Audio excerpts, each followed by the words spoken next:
Live from Las Vegas, the Snake Sports Talk Show with Jake Silva starts right now.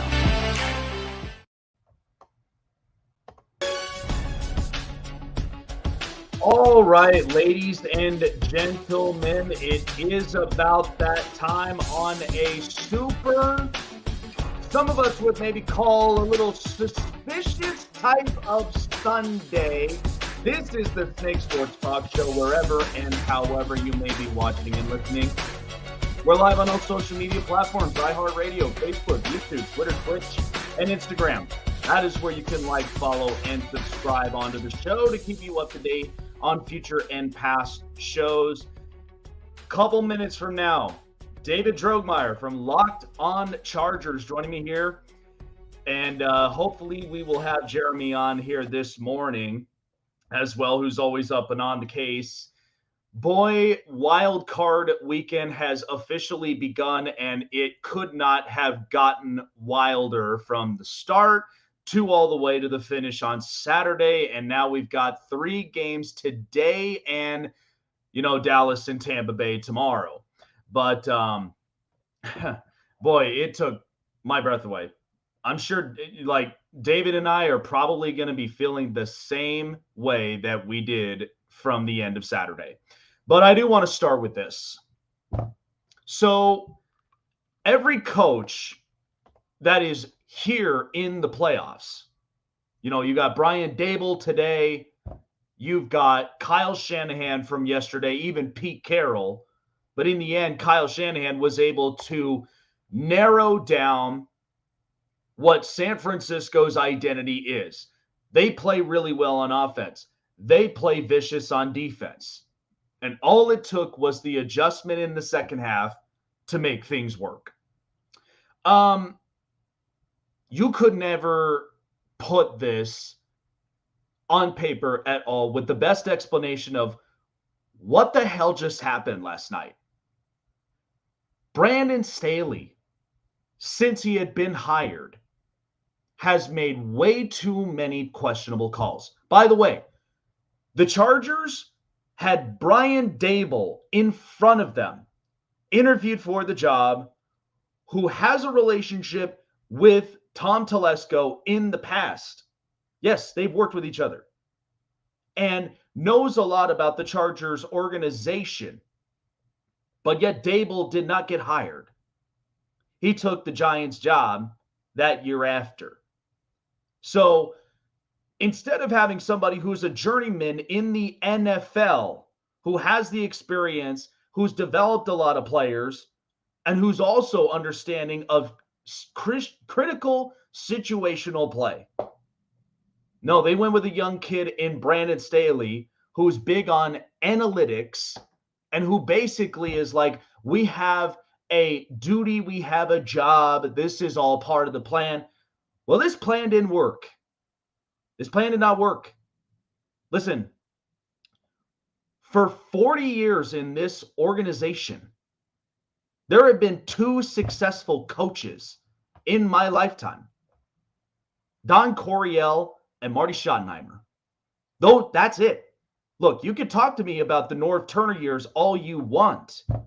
But the fact that Phillip Rivers had a torn ACL in the championship game against the Patriots in the AFC. Regardless of that, the Patriots and Belichick had the Chargers number. And there was no other further adjustments. You could tell me all about it. But I could tell you they were not going to get over the hump. No matter how talented that team is. 172 Pro Bowlers, and you can't get over the hump like this. You could not even make a single adjustment from the second half of play. You have a 27-point lead. Why are you hurrying up the offense? Are you purposefully trying to tire the guys out? And this is what we talked about with Staley's questionable calls. Now, I'll be honest. Here's what I thought of the hire. Okay, the Chargers had several offensive coordinators who we thought were going to be successful. Anthony Lynn, Mike McCoy. And even when they had Norv Turner, they made it to the playoffs, but yet could never get over the hump. Hell, they had the number one offense and defense, and they missed the playoffs that year. This is so Chargers-like of them because they get so close and yet find ways to make mistakes and lose it all. Brandon Staley sat all of his starters in the preseason because those preseason games are meaningless. But yet you want to play the starters all the way up until the very end against Denver, who they've been going through a rocky yet interesting ride with Russell Wilson. And it was meaningless. Absolutely meaningless. So Mike Williams ends up getting hurt. Joey Bosa starts getting hurt. And then all of a sudden, it is such brutal, horrible calls. But that's telling you a lot about what Dean Spanos and this organization has dealt with now for the last few years. Enough is enough. By Monday morning, if the Chargers fans, David and myself, if we don't end up seeing the Chargers firing Brandon Staley by Monday morning, that is a Dean Spanos problem. Spanos over the years. I mean, his parents, Alex and Faye Spanos, they are die-hard football fans. But this is a disappointment to see the team go this way. And listen, they've had talented quarterbacks all throughout the years. Dan Fouts, Doug Flutie, Jim Harbaugh. They had Drew Brees and Phillip Rivers. Now here we are with Justin Herbert, and who's getting ready to be in his payday year. And how exactly are you going to explain that to the Chargers fan base? You move from San Diego to Los Angeles in a bigger money market, which, by the way, have you heard a lot of the fans? They are not fond of the Chargers being in Los Angeles. I could have possibly saw them move to Las Vegas. Brand new city, brand new fan base. Maybe you would have made a killing from there. Because I can tell you right now, with the way that the Raiders are, I mean, good God, they were brutal since the time that Derek Carr in the last 2 games was benched and he walked off. They just know how to write their quarterbacks off, and they know how brutal that the fan base can be. But it could have been a nice destination. It could have been a nice place because San Diego was beautiful. There was no need to end up moving it away. But this was all a Dean Spanos problem. Spanos is known for not paying and for not hiring the right veteran coaches. You did this with Brian Daboll. How about let's look in the mirror and let's wake up and not do this with Sean Payton? Let's not. Sean Payton is a Super Bowl winning head coach. By the way, he took your former quarterback, Drew Brees, and won a Super Bowl with him. All because of the team's dysfunction. This is absurd. Enough is enough. Brandon Staley clearly is off his skis, and he is making such questionable calls. And don't even get me started with Joe Lombardi. I had a video talking about this. I did not like the hire since day one. Because how do you go from a ranked 7th offense with Shane Steichen and hire somebody with a ranked 24 offense with New Orleans? How do you trend backwards? This makes no sense. So if you want to change the narrative and you want to make this better for your players, for Justin Herbert, for the organization's sake, and hell, even for the Charger fan base, you need to make the right decision.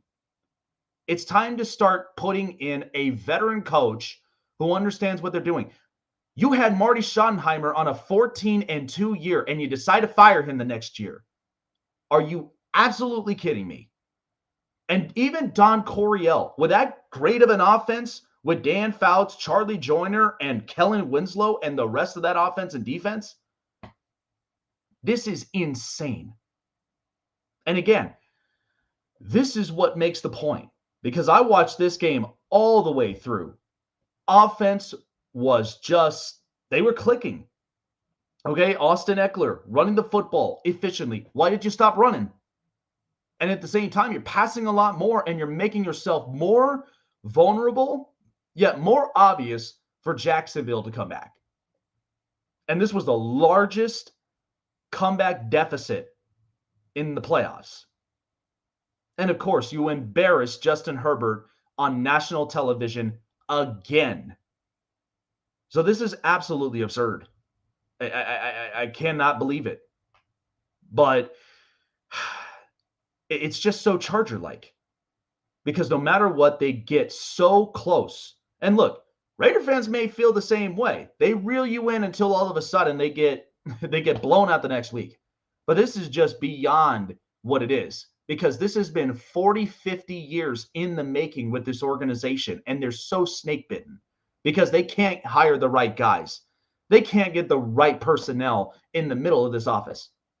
I'm telling you right now, even with Staley as a head coach, the defense didn't get better. It got worse. They can't stop the run. Now, there were times, from week 13 in the second half of play, they allowed 0 points. They got 7 sacks. They had less than 150 yards. They seemed like they were on fire. They felt like the Chargers defense upgrade that we thought we anticipate seeing. And then all of a sudden, they just fall flat again. But this is what happens when you don't make an adjustment all throughout the second half. None. And the offense feels stagnant. There's more dinks and dunks. It drives you nuts. Justin Herbert deserves better than this. He deserves at least a coach who's competent enough to making the right calls. And by the way, Sean Payton, if he comes into this organization, you know who he's bringing with him? Oh, he's bringing with him Vic Fangio, who had a top-tier defense from Chicago and Denver. Maybe that might help a little more. And maybe getting a competent offensive coordinator who's not going to play scared majority of the time, who's not going to play this dink and dunk. Justin Herbert is a first-round talent. He could clearly sling the football from like 80-plus yards. He's right there on the same caliber as Patrick Mahomes. Why are you not utilizing his talents? And by the way, you have a really good offensive line. Dallas would love to have an offensive line like this. They would work with whatever they got. They got themselves the first-round pick with Zion Johnson. They got Rashawn Slater. They had really hit a home run with Jamari Salyer, who was real good. And they could still build upon a really good offensive line. But this never lasts for long. Ask how Dak Prescott's working with that. Because we all know Dak is it's crazy. But I'm just fed up with it. It's so Charger-like. But joining me here up onto the show, he's big on Chargers football, has a podcast, of course, called Locked on Chargers. David Droegmeier, he is joining me. I know, David, I had to get this rant out because, like you and I've been a fan since I was 7 years old. Enough is enough. This is insanity. If I'm hitting the right points, and correct me if I'm wrong, but there was no second half adjustment. It seemed like they reverted back to the same thing that they have been through in the last, 2 years. Joe Lombardi's got to go. Brandon Staley's clearly off his skis. There was no other way of really explaining what we just saw from last night. Am I right? Yeah. So as far as the first half was concerned, they were pretty dominant. Everything was working. It really didn't seem like there was anything that they didn't do, except for, I think the running numbers were a little bit smoke and mirrors because they were just efficient in the red zone. They didn't really, run the ball well at all the entire game. They ran for under 3 yards a carry, and that's a very stout defensive line that they were going up against. So, I think that was a little bit misleading. As far as Brandon Staley is concerned, I have to disagree with you. I don't think there's any way he's going to get fired. I think that if you look at the history of Chargers head coaches, the last 3 or 4 of them have at least got 4 seasons. And you also have to take into account the amount of injuries that the Chargers have had to deal with this season. Okay. Rashawn Slater got hurt in the third game, missed the entire season. Okay. Joey Bosa missed the majority of the season. Keenan Allen missed 9 games with a hamstring injury. There is a laundry list of different names that I can rattle off that was supposed to make a very intentional difference on how this season was going to run. Now, returning back to the second half of this game, the Chargers also dealing with injuries. One of the best corners that they had on the team, Michael Davis, left with an injury. And then obviously his replacement, Jasir Taylor, who is a 6th-round pick, got picked on, pun intended. I mean, they really went after him, and the Chargers did not get enough pressure. They really went to the quick game as far as the Jaguars offense is concerned. So you have to give them credit for that. And yeah, they collapsed. And that's what I put it on Twitter. It's just the biggest chargering of all time. It's just something that is impossible to fathom considering how that first half went. But you got to close things out in the NFL. I mean, that's the bottom line. You have to put games away. It felt like they had an opportunity to do that in the third quarter, and they couldn't get it done. So, yeah, it's devastating. It's going to be a horrendous offseason, incredibly long and painful, having to look back on the result of this game. Yeah, and ultimately, because the last thing you want to do, and we've seen this from so many different quarterbacks, you don't want to end up wasting away the talent. Justin Herbert is just too damn good for that. Now, I made this point because I've heard all the heckles. A lot of people still tend to believe that Justin Herbert is overrated. Well, I just looked at the box score. I mean, Trevor Lawrence threw 4 picks last night and had to make it up by 4 touchdowns, and his quarterback rating was 70. Yeah. While Justin Herbert on the other side had 1 touchdown, no pick, and his quarterback rating was 84. You're trying to tell me he's overrated? But this is part of the narrative that Justin Herbert, no matter what happens around him, I mean, I get it. He'll get the criticism, but it's too harsh of the fact because he's inheriting a mess. So at the end, you got to get the right person to step in. It's a team game. I can't understand why all of these people just single out the quarterback like they go out there and they play the game by themselves. They don't have receivers. They don't have running backs. They don't have they don't have linemen. They don't have anybody. They're just out there playing against the other quarterback one-on-one. That's such a lazy take. I can't resonate with that because there's so many other factors involved. Justin Herbert did his job. Okay. He protected the football. He made the throws that he needed to make. I mean, throughout this game, he did what he had to do to put the Chargers in position to win. The defense failed him. That is absolutely what happened in the second half of this game. If you get 1, maybe 2 stops in the second half, this game is a win for the Chargers, and we're talking about them moving on and probably taking on the Chiefs, depending on how the rest of Wild Card Weekend, works out. So the defense was the biggest problem, and I think that's one thing you have to look at going into this offseason is, man, are they going to be able to get better quality depth, or are they going to be able to fix these problems? I mean, this is going to be, if Brandon Staley continues on as head coach, will be the 3rd year in this defensive system, and there will literally be no more excuses as to the play on the field because, they've been atrocious stopping the run all year. They've been excellent against the pass, but you couldn't step up when it mattered the most, which was the playoffs. And so, I mean, a very interesting team to cover this year, a very good football team at times, a very puzzling football team at times, but the Chargers have work to do. Obviously, they couldn't finish it and get the job done. Yeah, and so ultimately, it's right now to the point of, are you going to straighten this out, or should we at the very least find somebody who could really straighten it out in the right way possible? Because, I mean, like I said, Justin Herbert deserves a lot more than just what he's getting from the performances of the critical coaching calls. Yeah. Yet at the same time, I mean, I will say this: I do put Joey Bosa on blast because I know that in playoff football, it's never easy because refs are going to swallow the whistle majority of the time. He got held relentlessly in that game. It's ridiculous. Oh, very much. And I know it gets frustrating, but when you lose your cool twice in the middle of that, you now become the liability on the team. And you don't want to feel like that. It is hard. It's very, very hard. I know that those were calls should have been called Unfortunately, you got to kind of play through adversity. I mean, that's what's tough about the NFL. You've got to be tougher than what the atmosphere around you is. So, I mean, at the end, everybody's got to straighten themselves out. Everybody's got to be the next guy to make the play. Because if you can do that and keep your cool, then it would have changed the narrative. Now, I will say this, because I said this during the time of the trade deadline.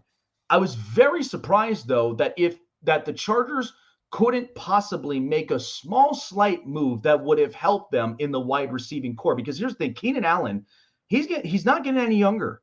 And you're going to utilize a lot of his talents, but eventually you're going to want to start looking at something else. You're going to want to get somebody younger in there. I made a point. I thought they should have made a call to the Jets knowing Denzel Mims wants to trade out. I mean, why not? You would have gotten a couple picks out of the way, but you would have got a young receiver, let him learn the system, and maybe he could work his way up because Jalen Guyton was out for the season. Yeah. So it's like at times it's like whether they really want to pull the trigger or they don't. Now, let's hypothetically speak, though, because if they do go with Brandon Staley, you're right. There is no excuses. But come Monday morning, if in fact Staley gets that call, and then would that be time? Because as myself as a Charger fan, this has been ridiculous and enough is enough. Would that be that point that potentially you have got to get Sean Payton in this office? If it's, let's hypothetically speak on that. Yeah. So if Brandon Staley got that call on Monday saying that he was fired after this season, then yeah, I think that there's no way that you couldn't connect those two together because I think it's obvious that Sean Payton got interviews from the Broncos and got interviews from the Colts and whoever else. But let's be clear. We know he wants to coach in LA. Why wouldn't he? The Chargers have Justin Herbert, who is 24 years old. They have Keenan Allen. They have Mike Williams under contract, for multiple years. They have Khalil Mack and Joey Bosa under contract and Derwin James under contract for multiple years. This is a very, very talented roster that could be a coach away. That is very, very easy to deduce. Now, knowing the Chargers organization and knowing that they are kind of cheap, they have that kind of stigma about them. I just don't know if they would be willing to, one, give him the $20 million per season that he's looking for, that he deserves because he is a Super Bowl winning coach, the autonomy to make those type of decisions that he wants to make, giving him kind of front office control, which the Chargers don't really do that. And not only that, but on top of that, have to provide draft compensation to the Saints in order to be able to get his rights. All three of those things are unprecedented things that the Chargers have never done, and it is very difficult for me to see that they would pull that trigger, even if they had that vacancy. Now, I will say the one situation that is most likely to occur, in my opinion, covering the team as closely as I do, Joe Lombardi is going to get fired. That's going to happen immediately. And I do think they are going to look for a different, more veteran type of offensive coordinator to pair with Brandon Staley. So maybe you get a little bit of a different experience there. And hey, a guy who got the boot or is looking for other opportunities has the last name of LaFleur. And I understand that the Chargers were looking at him to be an OC beforehand. And I think it's important to remember Joe Lombardi was not Brandon Staley's first pick at offensive coordinator. It was like his third choice. And that's ended up what happened. So I do think that Joe Lombardi gets fired and a different offensive coordinator gets put into place. Yeah, because ultimately, I mean, you could see the difference in that offense. I mean, think about it. When they had Anthony Lynn and you had Shane Steichen as an offensive coordinator, at least he got the best of Justin Herbert to where he was breaking records his rookie year. On top of it, the run game seemed at least efficient, but no matter the injuries and such, it seemed like it was building for that plateau. But yeah, you got to have somebody who's willing to end up making that. I mean, hell, we've watched Ben Johnson in Detroit put up massive numbers with Jared Goff and he's got a really stacked wide receiver core. Now it is interesting because looking at the AFC West and what it's shaped to be, we know Denver's obviously looking for that right head coach, and it's obviously running through Kansas City. And then the Raiders now are looking for a new quarterback. So it's not like that the AFC West could not continuously build their competition around, because I mean they're just getting better every year. But from an outside perspective looking in, I mean, you got to find ways to beat Kansas City, because I guarantee you, if this narrative did not happen last night, they would have gone in to Kansas City for a third time, and I think they would have changed that narrative after that. I agree. It's quite possible, but now you look in next season, would Denver maybe get the right head coach to get Russell Wilson going? Or, the Raiders, would they get Tom Brady, or would they risk going and drafting a quarterback that could fit in this system? I mean, that's a lot to think about around in this division. Well, for the Raiders, I mean, it's going to be a 1-year stopgap. I mean, if you do bring in Tom Brady, he's 45 years old, and Father Time is undefeated. I don't care who you are, even if you are Tom Brady. And honestly, I think if he loses today, I think he might actually call it a career. And I mean, he should have done it last year, if we're being completely honest. And we saw the reverberation of that particular decision and how that kind of affected him and his family. I'm not going to get too far into that because that sucks. But as far as the Broncos is concerned, honestly, I don't think that anyone's going to be able to come in and get the best of Russell Wilson, because I think Russell Wilson is going downhill. I don't think he has much left in the tank. And I don't think his teammates really like him very much. And just from an outsider's perspective, for me, following the Broncos as I've been following the Chargers, it just doesn't seem like Russ is a very authentic individual. It just doesn't seem like he's a real guy, and he is that same way all the time. So it just, and I think that's really hard for teammates and people like that to buy in, because they don't feel like he's being authentic. Right. And then when you're not going out there and performing at a $250 million level, like they paid him, and they traded an amazing amount of assets to acquire him, you were expecting a much, much better performance. And I mean, he's 33, 34. That's not particularly old for a quarterback, but for the type of quarterback that he's been in his career, that is old, because he is somewhat of a running quarterback. And is he going to be able to use that arm to be able to kind of change and really reestablish himself in a different way, playing quarterback a different way, and be successful? That's going to be what I'm going to be watching out for. Now, I will say that ownership group, I mean, hey, that's Walmart. Okay. They got Walmart money. All right. So they got a lot of resources, and they can really throw their money around to get whatever type of coach, whatever type of players that they want within the constraints of that salary cap, of course. But I think if I had to pick, I would say the Broncos are probably someone to be a little bit wary of, more so than the Raiders, because if you don't have a quarterback, then you really don't have any kind of team. Yeah, and how I would have pointed this out, because I explained this on my show a couple weeks ago, and I said I think the best fits, because of the scenario that the Broncos are in.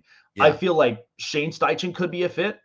Frank Reich could possibly be a fit, because even being a quarterback whisperer, I mean, he's got a great pedigree. He's worked with a lot of quarterbacks. Sure. So even working with Russ, get him slightly moving, but yet still utilizing the same he had in Seattle, it could work. But I said this, I'm like, if it were me getting draft capital, I would have traded Jerry Jeudy to at the very least get stuff back, because you're getting Tim Patrick back next year, and you got a real good receiving core. You could even draft another one. I mean, that but Patrick and Sutton are very close to each other. They're very similar type of players, and Jerry Jeudy is explosive. When he gets the ball in his hands, he can really take off. And I don't know if there's another player on that offense that can replicate that type of success. So if I were them, I would keep Jeudy and trade one of their other receivers. Yeah, and even for the Raiders, because ultimately we all know the tenure from Josh McDaniels in Denver. Has he really learned a whole lot? Yeah. Doesn't seem like it. Yeah, and so in the end, like I said this, and even for Raider fans, like are you sure you're going to go through 20 more quarterbacks to find your franchise quarterback again? Because it just seems like we're just going back to Rich Gannon again. Oh, yeah. Like it doesn't make any types of sense. Now, you could bring in that quarterback and maybe potentially draft one if you could, but at the end, it's just like you're kind of swinging with your hands tied, and that's where they sit at this point. So in the off season, there's a lot to really do for as far as work-wise with it. But how do you perceive that the Chargers in the offseason, knowing from what offense and defense had produced, what now seems to be they've got to focus on this point in the football? I know run defense is a big thing that they have to adjust. And I think maybe at some point they got to start kind of setting themselves for like reserving, maybe potentially starting to get some wide receivers in there at some point. Absolutely. There's no question about it. So when you look at the kind of the off-season schedule, you would say for the Chargers, the one thing you have to consider is unfortunately that they're cap strapped. They spent a lot of their money last season. Now with the new TV deals coming out, I do believe there will be an adjustment to the cap that they'll see a pretty big surplus in that will change. And so there will be some money to kind of spread around, but they're going to have to restructure some contracts, I feel like, but they need to put some money into that defensive line, some more money. They brought in Austin Johnson and Sebastian Joseph Day to shore that up, but unfortunately Austin Johnson got hurt and Sebastian Joseph Day did admirably, but he was playing basically by himself on that defensive line. And then I'll give a shout out to Braden Fehoko too. I feel like he did a really good job towards the back end of the season to try to provide some of that, run stopping power, if you will. But they need to add a speed wide receiver, which I have been clamoring for since the draft last year. I mean, I like Zion Johnson, don't get me wrong, but for them to go through that entire draft and not even take a swing at a speed receiver was a travesty to me. It was an absolute miss and something I still don't understand to this day. And I agree with you at the trade deadline. They could have took another shot, because if you were all in, like your decisions that you made in the offseason indicated that you were, that's a move that you would have made. And it would have been not even a second thought. But that's the number one on my list. But I want to see them get that in the draft. I really do feel like that's the best place to do it, especially with the limited amount of money that they're going to be working with. So on offense, you better get a speed receiver. And I honestly wouldn't mind them getting a playmaking tight end as well. I feel like Hunter Henry was a great mix with Justin Herbert that first year, but that didn't really get the chance to materialize because he left and went to the Patriots, and he's barely getting used over there. I mean, I don't really understand that move from his perspective, and on defense, it's all about shoring up that run defense, because I do like the corners on the outside. I feel like they played extremely well. Hopefully JC Jackson comes back and he's somewhat close to himself, because he never really got comfortable in this defense. And I don't know if he was ever really healthy at any point as well. I feel like he was really trying to work his way back through that. But it's all about stopping the run on offense and getting the ball down the field and really utilizing that rocket arm that Justin Herbert possesses. You saw when Jalen Guyton was out there how effective that can be, just stretching the field. It changes the dynamic of the offense, and obviously that's not hard to see. So stop the run on defense, get down the field on offense. That should be part of the game plan for the Chargers going into this offseason.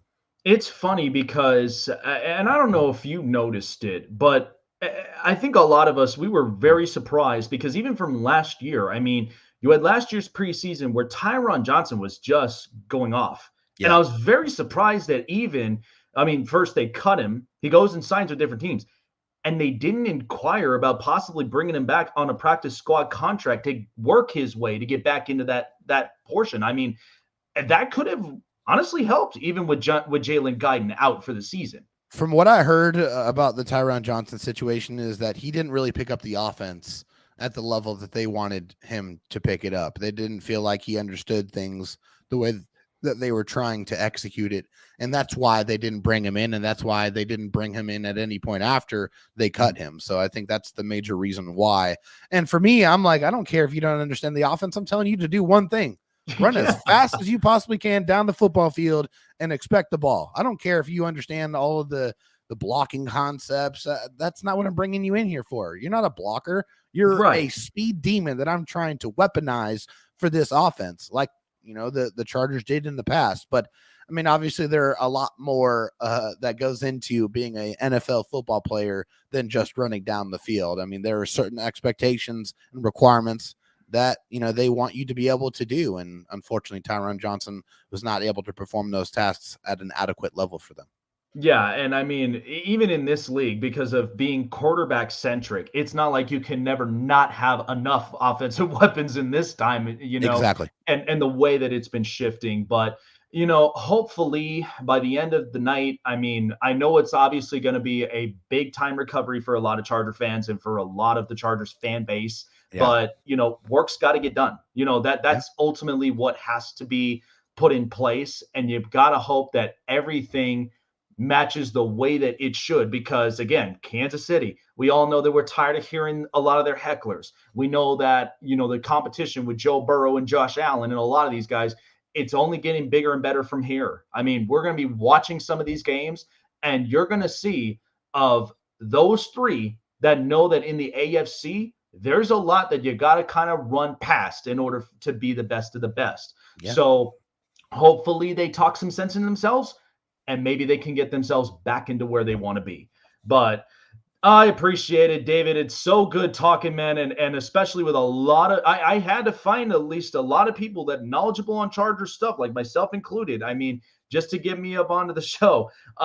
So where can people find your podcast and a lot of your contents on social media? Yeah, so you can find me on Twitter at DroTalkSD. That's I tweet a lot, especially about the Chargers, obviously. Also talk about some baseball as well, some WWE on occasion. But yeah, I'm mostly a football guy. And then, of course, you can find the show. The show's Twitter, Locked On LAC. Also on every audio platform that you can imagine, your Apple Music, your Spotify, TuneIn. It doesn't matter. We're everywhere. And on video on our YouTube channel, Locked On Chargers. Well, there you go, folks. I'm definitely going to be locked in on it on all off season and going into 2023. So thank you so much, David. Appreciate your time. Have a great weekend. And hell, if you got the day off the next day, MLK Day, I'd love to have at least an extra Monday. So take care of yourself, recover this well, and let's hope that the Chargers get back into business and hopefully better than before. Thank you for having me, man. Have a good one. Take care. Thanks. Yeah, this is one of those things that you just, no matter how you could have wrote this narrative, you could not, you couldn't put it all together on paper. Like you can't. Brandon Staley, like I will say this, and I'm not trying to knock, I am not trying to knock on what Brandon Staley, what he can do, and yet what he can't do. I am very critical when it comes to the play calling, the crucial situational plays, and how are you walking in to what the season, and especially in the postseason, because it gets harder from here on out. It's not one of those easy walk in the park types. There is a lot to playoff football than a lot of people tend to think. So it is pretty tough. I'm not gonna lie. And when you just get this type of play, now remember, Doug Peterson, I mean, he's won a Super Bowl in the past. Trevor Lawrence looks a lot better, but last night that was all Chargers shooting themselves in the foot and not recovering from a dominant first half. I mean, that there was no adjustments, and the offense felt like they disappeared. The defense was absolutely a liability. And I know that there were a lot of atrocious calls, but I mean, I will put it to you this way. How many times have we seen James Harden obviously look at the referees, look at Scott Foster and ask for a foul? We've watched it several times. I know it gets tough, but hey, this is what playoffs is all about.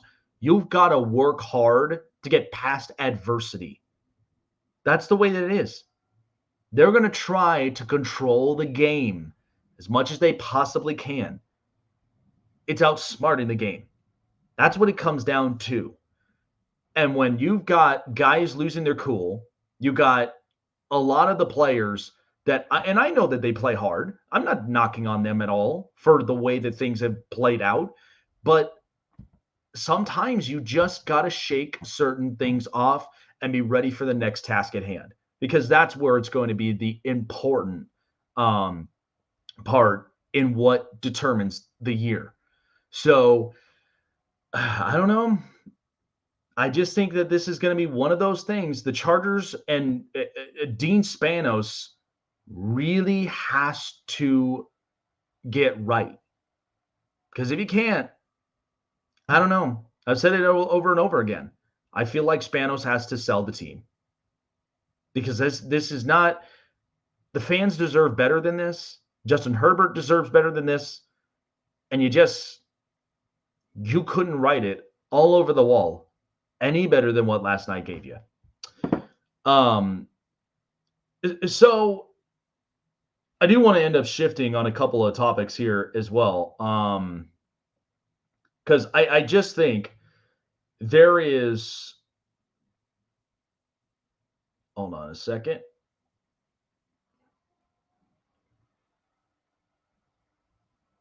There we go. And one thing I will tell you this. So I do want to shift the narrative to the New York Giants. We're going to see them today. I think the Giants, and this is what the Chargers should honestly look at when it comes to Brian Daboll. Daboll is very situationally smart. Runs the football real efficiently. I mean, Saquon Barkley is having a heck of a year. Finally, fully 110% healthy. So this is the Saquon we knew we'd find out of Penn State. I think he's going to be really good. But the Giants, it's going to be interesting walking into the postseason against Minnesota, because here's the thing. I took the Giants to beat Minnesota, have them cover on the +3, and watching this team, the coaching match, because both of them are first-time playoff head coaches. Now, Brian Daboll, who's been the big-time journeyman all around the NFL, he knows how to work with certain offenses, and he knows how to work with the pieces he has. I think this will be an interesting game, but I feel like Minnesota's defense has kind of been exposed for quite some weeks. And to see them in their part, knowing Kirk Cousins in a big-time game, I mean, you got to perform. You got to perform at the highest level. Now, as I've said before, if he cannot get the job done, Derek Carr's out there. He's out there, and you can make a deal. You can make a case for this, because I feel like Minnesota, you don't want to waste away that offense either. And the defense has to get better. I thought, Zadarius Smith was a real good pickup. Harrison Smith's a real good player, and Patrick Peterson, and even Eric Kendricks. So there is potential for what the Vikings have, but at times, I mean, we watched this against Green Bay. There were situational plays. Minnesota couldn't execute. And all it takes is just that much for the Giants to outsmart the Vikings. And I feel like that they could possibly do it. It's just one of those games, you're just walking in, and the narrative is you feel like the Giants are going to be running majority of the time with the football. And then when it comes to situational throws, all you're asking is Daniel Jones to make those throws. That's it. All right. I do want to talk about this as well. I know that we're kind of getting close to the end from here. But the NHL All-Star coaches have officially been announced. Now, you have Rod Brindamore from the Carolina Hurricanes representing for the Metropolitan Division. You also have Bruce Cassidy representing the Pacific Division. Then there's the coach from Boston who's representing the Atlantic. And then there is Pete DeBour representing the Central. I will tell you this, because living here in my entire life in Las Vegas, because I've heard the narrative about Pete DeBour by the time he was hired in Vegas and when he was fired. Pete DeBour is not a terrible coach. If you think about it, because the Vegas Golden Knights have now had 3 top-tier coaches since the start of the franchise. They had Gerard Gallant, hyper-aggressive, was very fast on offense, and at times was big on puck and go scenarios. Now, those would be fine on certain situations, but you can't leave yourself open to where the defense starts to crumble and the offense just can't get rolling, or they mismatch, or they misplay, and then they're a step behind. Pete DeBour, defensive coach, understands exactly, like, when it comes to, you got to have a strengthening defense. I mean, hell, San Jose had a real good defense when they first ended up getting Erik Karlsson. They had Marc-Edouard Vlasic. They had Justin Braun at the time before he went to Philly. And there were a couple of real good pieces, but he was big on defense. And all it took was, you got to have the right offensive pieces in order for them to score goals, or at least get more shots on goals to be aggressive. And then they go and hire Bruce Cassidy. And the Golden Knights right now are a really good-looking team. And I know that coming into this was what Bruce Cassidy was going to be. He was going to be that type of head coach that was going to hold everybody to a certain accountability. And everybody has to step up. And man, there's competition everywhere around. Edmonton, Calgary, Los Angeles, Seattle is starting to get better, but even for the Central. But this is what I thought of. When Dallas was looking for a head coach, what do they have? They've got Miro Heiskanen. They got a real good defensive rapport. Plus, they've even got real good offensive guys like Jason Robertson, who's having a hell of a year. Tyler Seguin, Jamie Benn. They have several really good players. Dallas is not terrible. They could play. And so bringing in a mind like Pete DeBour was only going to make the defense a lot better. And by the way, Jake Oettinger and their backup goaltender, they're already at a goals against average at like literally 250, if not lower. So, and you're bringing in somebody, and this is what they found hard to believe. I never thought Pete DeBour was a terrible coach at all. I even went on the air speaking about this, and I said, Pete DeBour has been to 2 Stanley Cups. I know he's lost both of them, but he can turn a lot of the narratives for teams that he has represented.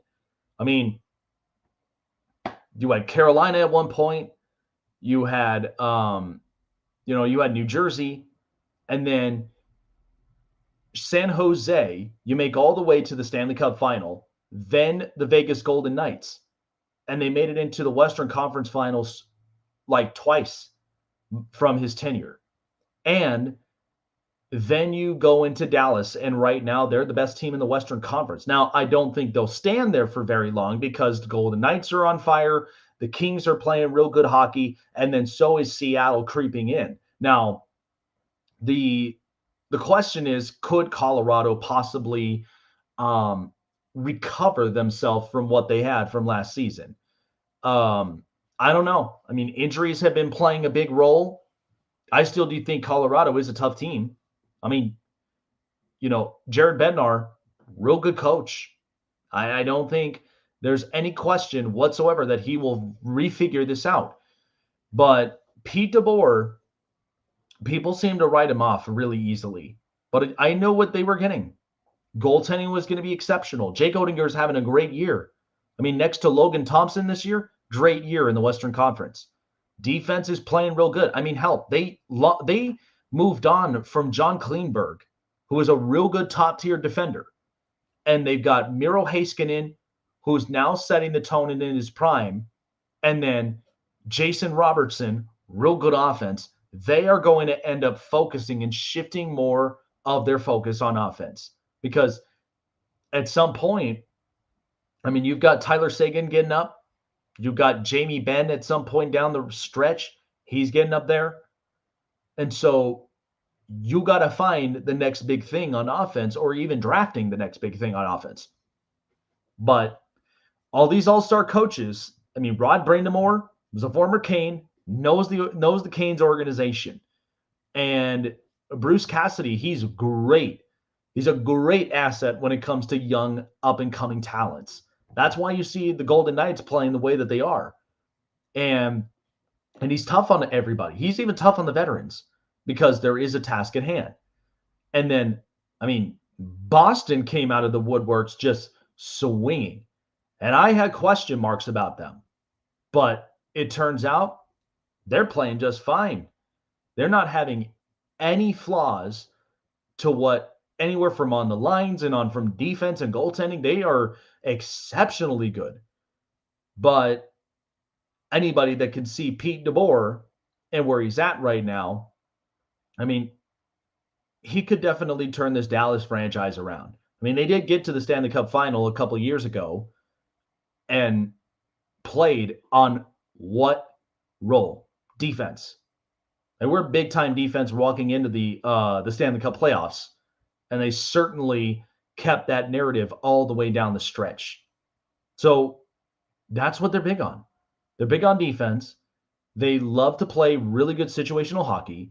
And when it comes to opportunities, you got to have everybody who is going to be executing those plays and are going to be exceptionally well. So that's where I'm at.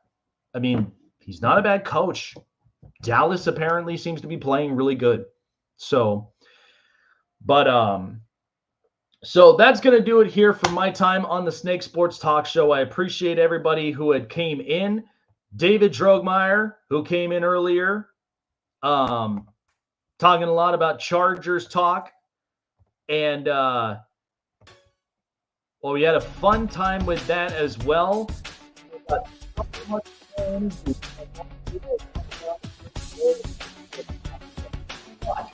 If you haven't done so already, like, subscribe, hit the bell button for all latest notifications on everything Snake Sports Talk Show, future and past shows to keep you up to date. iHeartRadio, Facebook, YouTube, Twitter, Twitch, and Instagram is where you can like and follow. I appreciate every one of you guys. And I appreciate you all coming onto the show. Have a great rest of the weekend. And let's see how the rest of the playoffs really, really favor out. So have a good weekend. Enjoy yourselves. And we will see you on the next edition of the Snake Sports Talk Show.